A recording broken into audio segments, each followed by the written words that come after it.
a todas. Hoxe imos traballar, ou mellor dito, esta semana, imos traballar o texto descritivo.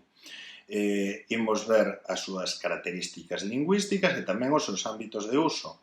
E a medida que imos falando, pois intercalaremos tamén algunhas tipoloxías do texto descritivo según o que se trata nel.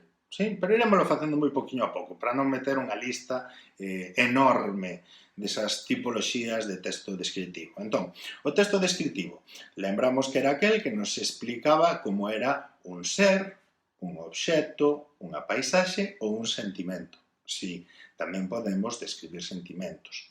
Enumera as súas partes e indica as súas características.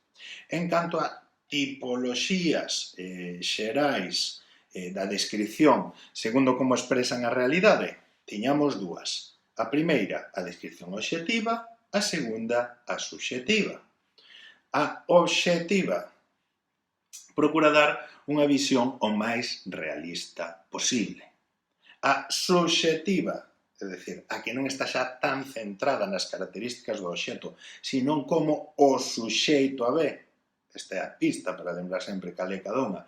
A subxectiva dá unha visión persoal, por iso se chama subxectiva, basada no eu, no suxeito, no que fago a descripción, unha visión máis persoal de quen escribe ou relata unha determinada descripción. É dicir, o que vai facer é seleccionar aqueles aspectos que se consideran máis relevantes para facer a descripción e, ademais, en certa medida, opinarase. E o que vos decía, pouco a pouco, imos metendo outras tipoloxías de descripción relacionadas co que se describe. Entón, lembremos que cando estamos describindo persoas, temos a prosopografía, que é a que describe as persoas físicamente, a etopea, que é a que as describe psicolóxicamente, e o retrato, que é unha mistura de ambas, é dicir, da prosopografía e da etopea.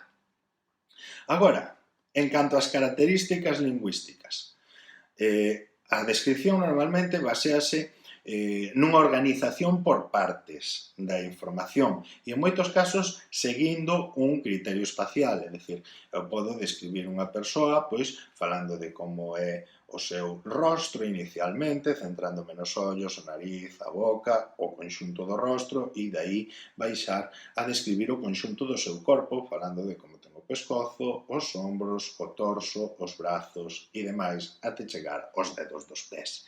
É dicir, é normal que eu vaya dando a información por partes e que vaya seguindo un certo criterio espacial, porque nos resulta máis fácil, se vos fixades, se eu fago a descripción así, ir compóndonos unha idea de conxunto, que se eu agora falo do nariz, de como tiña o dedo pequeniño da man esquerda, despois de como tiña unha orella, despois de como tiña un nocello, sí? Entón, información por partes e seguindo un criterio espacial. Nas descripcións abundarán os sustantivos e os adxetivos, é dicir, se eu describo unha persoa, por que abundarán os sustantivos? Porque empregarei os sustantivos como orella, nariz, boca, dedos, cabelo. Teño que ir nomeando as partes que describo.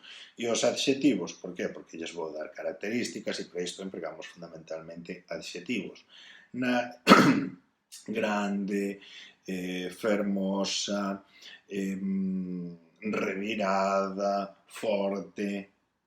Iso sí, fixadevos, xa os propios adxetivos nos van ir axudando a ver de que tipo de descripción estamos falando, porque fermosa será máis propio dunha descripción obxectiva ou subxectiva.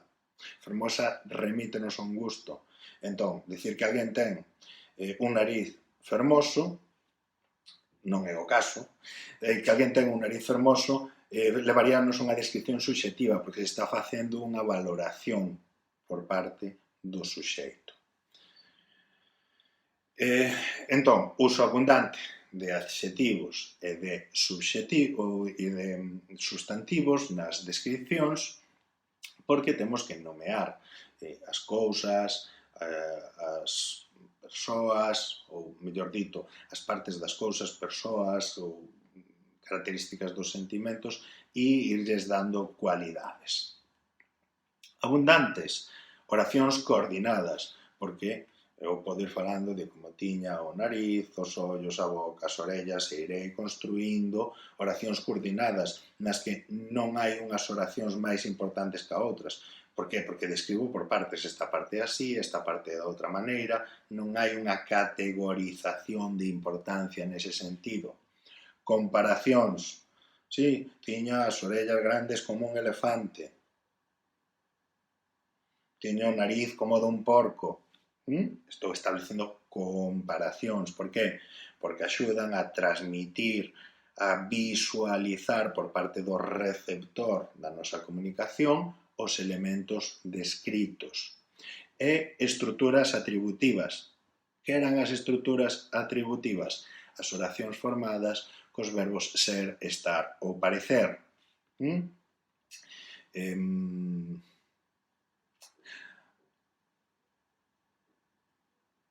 A casa estaba toda suxa. As sillas estaban mal colocadas, a mesa estaba revolta, é dicir, vou describindo como está a casa, e entón para iso emprego un verbo atributivo que dá cualidades, características, o verbo estar. As súas orellas eran moi grandes, a súa boca era pequena, verbos atributivos que nos axudan a dar características, a introducir todos eses adxetivos de que falábamos, ou parecer, porque nos leva a facer comparacións, sí? A súa boca parecía un buzón, era enorme. Entón, oracións coordinadas, porque é habitual que as partes se traten por independente e con importancia similar, comparacións e, finalmente, construcións atributivas, estruturas atributivas cos verbos ser, estar e parecer. Entón, María é intelixente e traballadora. Ese dá lugar a unha construción, unha estrutura atributiva. Xosé é tan forte como un cabalo.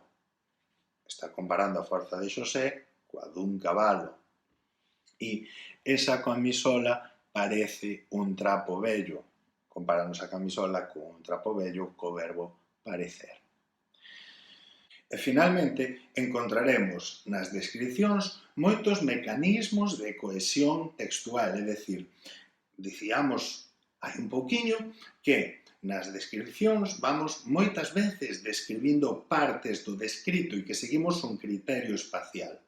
Pois, para conectar todas esas partes do descrito, esas pequenas mini descripcións dentro dunha descripción, empregaremos mecanismos de cohesión textual, é dicir, mecanismos que funden eses pequenos textos nun texto conxunto, que lle dan continuidade.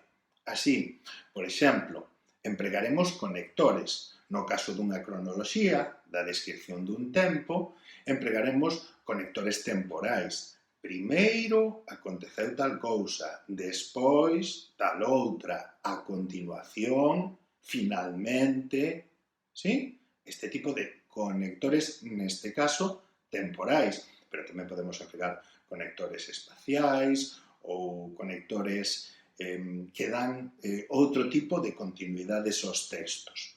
Haberá moitos sinónimos. Por qué?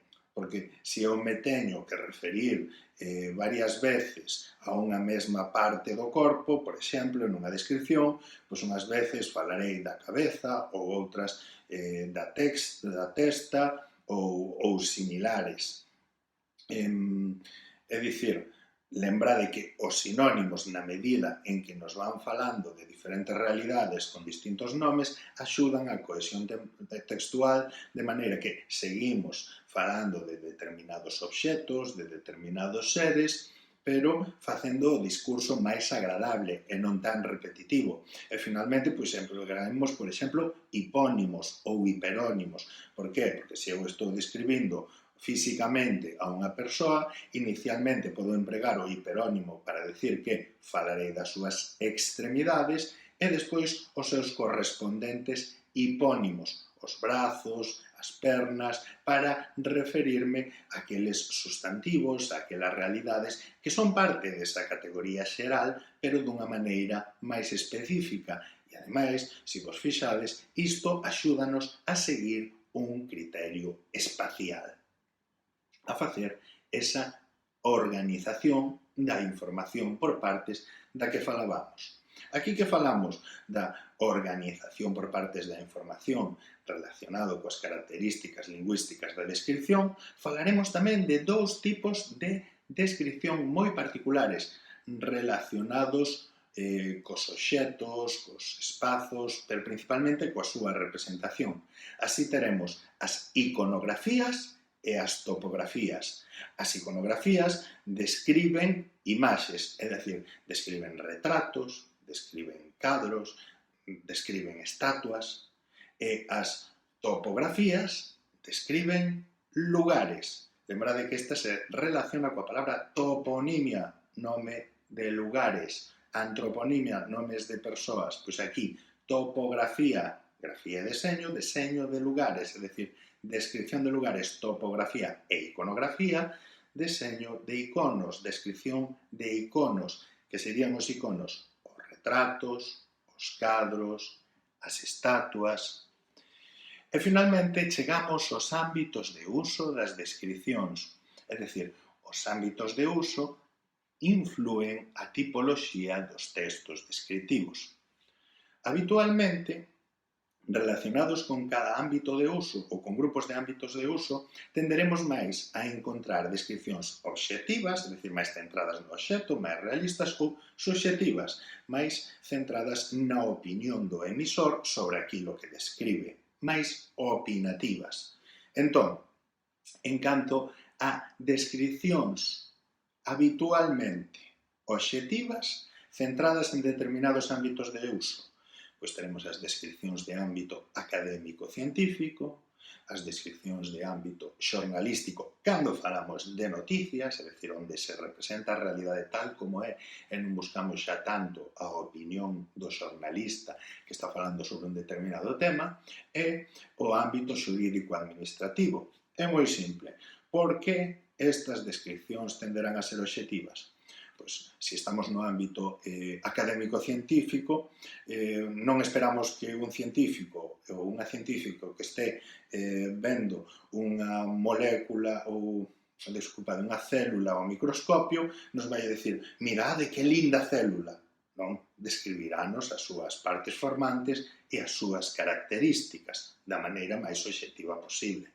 No ámbito xornalístico, se estamos a falar dunha noticia, non esperamos que nos deformen a realidade, aínda que acontece, senón que nos digan, pois, por exemplo, imaginade, se houve un accidente, que se nos diga cando se produciu, como, onde e que consecuencias tivo para a saúde das persoas.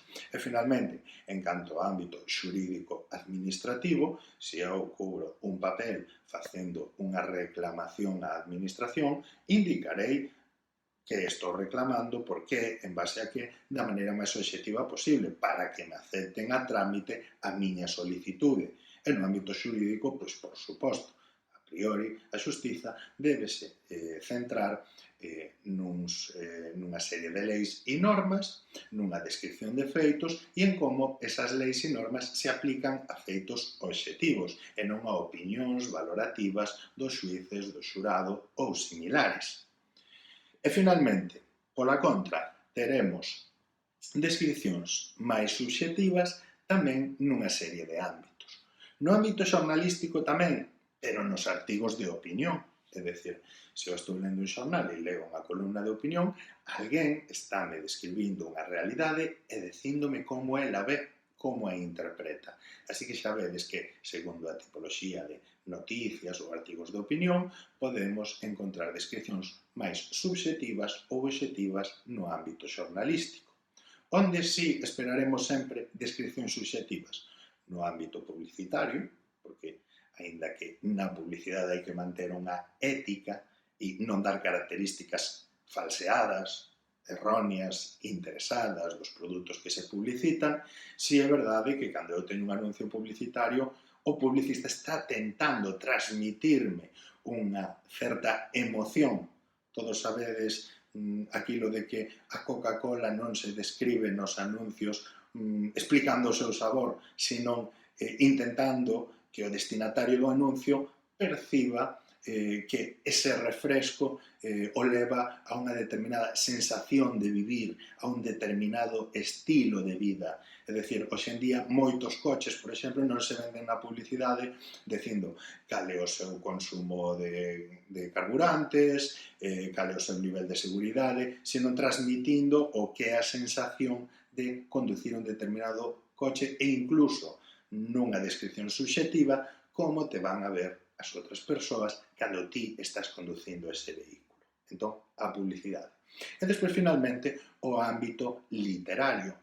É dicir, as descripcións literarias son, en moitos casos, máis subxectivas, aínda que, como veredes nos exercicios, veremos ou nos exemplos que se poñen nos exercicios que vos deixo online, subidos na nube, pois veremos exemplos na propia literatura de descripcións máis subxectivas, onde o narrador vai dando as súas opinións, ou noutros casos descripcións máis obxectivas, onde o narrador parece irnos contando como coa visión dunha cámara cinematográfica que é aquilo que acontece na escena na que se está centrando nesa parte dunha determinada, por exemplo, novela. E, finalmente, no ámbito familiar podemos encontrar as dúas tipoloxías, é dicir, no ámbito familiar, no uso común do día a día, pois pode que o noso pai ou a nosa nai nos estén explicando como se fai unha determinada comida e entón pois, nos fagan unha descripción moi obxectiva de como seguir unha receita ou, noutro caso, pois que nos estén falando do veciño ou da veciña e que nos estén indicando como eles ven en concreto a esa persoa. Finalmente, sobre a tipoloxía das descripcións en función daquilo que describen, imos falar de dúas tipoloxías máis, da cronoloxía e da definición. Da cronografía e da definición. A cronografía é a descripción dun tempo ou dunha época. A definición será aquel texto que explica con precisión as características dunha realidade.